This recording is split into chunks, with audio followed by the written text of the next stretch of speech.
Hey guys, so good news and bad news. The great news is we finished the car in time.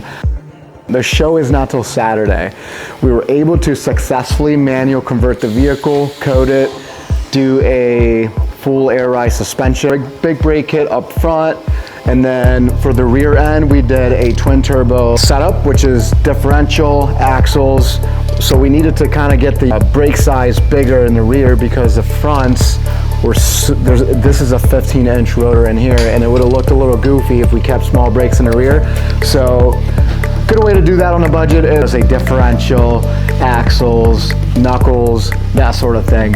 So like I said, we got the car done in time. However, we're not going to be making it to Beamer Invasion just because it wouldn't make sense budget-wise. So the Hunter alignment machine that we have, that we got for an amazing deal, needs some calibration still done, which includes upgrading the software. So I figured it's probably in the best interest of the shop to wait to go to this Beamer Invasion show in Florida and just kind of hold back a little bit and invest it here in the shop.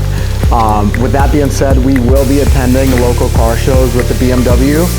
We're excited to showcase it. It's pretty much done. I need these little minor details, but it's running, it's driving, it's got the drive shaft, exhaust stat. Just need little fine little tweaks, but excited for the car season.